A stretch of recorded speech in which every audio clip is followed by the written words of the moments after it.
چھوٹا بننا پڑتا ہے، مگر آخری مرحلے میں پہنچ کر وہ بڑائی اور فتح کے بلند مقام کو پا لیتا ہے۔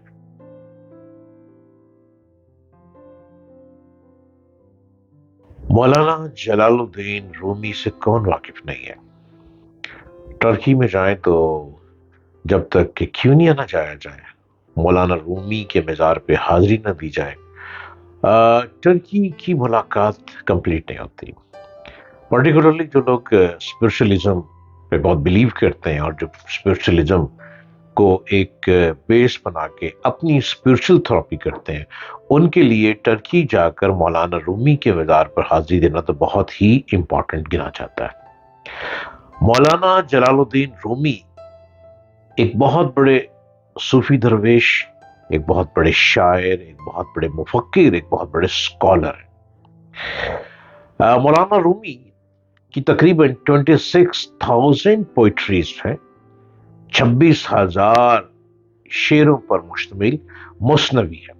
یہ مثنوی صدیوں تک ایک گائیڈ لائن کے طور پہ کام کرتی رہی ہے، اور بڑے بڑے لوگ اس سے فائدے اٹھاتے ہیں، بڑے بڑے لوگ اس سے فائدہ اٹھاتے رہے اور اب تک اٹھا رہے ہیں۔ انہوں نے اپنی مثنوی کے ذریعے روحانی اور اخلاقی سبق دیے۔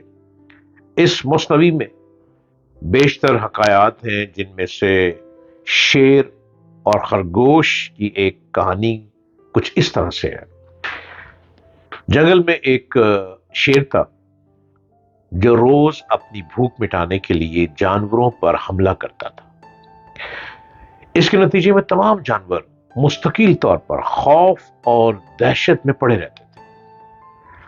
آخر انہوں نے اس کا ایک حل نکالا کہ انہوں نے شیر سے بات کر کے اس کو راضی کیا کہ وہ ان پر حملہ نہ کرے، بلکہ وہ خود اپنی طرف سے ہر روز ایک جانور اس کے پاس بھیج دیا کریں گے۔ اس کی صورت یہ تھی کہ ہر روز قرآن دازی کے ذریعے طے کیا جاتا تھا کہ آج کون سا جانور شیر کو خوراک بنے گا، اس کی شیر کی خوراک کون سا جانور بنے گا۔ جس جانور کے نام وہ پرچی نکلتی، وہ قرآن نکلتا، اس شیر کے پاس بھیج دیا جاتا تھا۔ اس طرح تمام جانور بس وہ بیچارے امن کے ساتھ جنگل میں رہنے لگے۔ ایک دن قرا خرگوش کے نام نکلا، وہ جو پرچی تھی، وہ جو لاٹری نکالی جاتی تھی، وہ خرگوش کے نام نکلی۔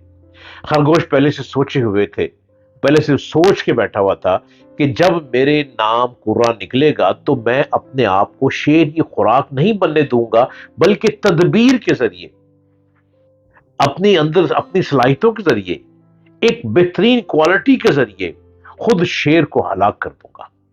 اب یہ بات بڑی امیزنگ ہے، لیکن مولانا رومی اپنی حکایات میں ہی بیان کر رہے ہیں۔ سوچے سمجھے منصوبے کے مطابق خرگوش 1 گھنٹے کی تاخیر کے ساتھ شیر کے پاس پہنچا۔ تب تک شیر بہت بھوکا ہو چکا تھا، اس لیے وہ اس پر بہت شدید غصے میں آ گیا۔ اوپر سے شیر کو ایک چھوٹا سا خرگوش دیکھ کر اور بھی غصہ آیا۔ خرگوش نے نرمی سے کہا، جناب بات یہ ہے کہ آپ اس سلطنت کے بادشاہ ہیں، لیکن یہاں ایک اور شیر آ گیا ہے۔ جانوروں نے آپ کی خوراک کے لیے 2 خرگوش بھیجے تھے، مگر وہ دوسرا شیر ایک خرگوش کو کھا گیا۔ اب وہ خرگوش کہہ رہا ہے کہ میں تو بھاگ کر آپ کے پاس پہنچا ہوں۔ اب شیر کا غصہ دوسرے شیر کی طرف مڑ گیا۔ خرگوش نے اس شیر کو جھوٹی کہانی بنا کر اپنی جان چھڑانے کے لیے جنگل میں ایک اور شیر کا قصہ سنا دیا کہ ایک اور شیر میدان میں آ گیا، اب اپنے آپ کو بچاؤ، وہ تو ایک شیر کو خرگوش کو کھا گیا اور میں تو خود بچ کے آیا ہوں تمہارے لیے، کیونکہ میری ڈیوٹی تمہاری خوراک بننا تھا۔ اب اس کو خرگوش چھوڑ کر اس دوسرے شیر پہ غصہ آ گیا کہ ایک میری جگہ کوئی اور بھی شیر جنگل میں آ گیا، میں سمجھتا تھا کہ میں بادشاہ ہوں، لیکن میری جگہ کوئی اور بھی بادشاہ آ گیا۔ اس نے چلا کر چیخ کر کہا، دوسرا شیر کون ہے جس نے میرے جنگل میں آنے کی جرت کی؟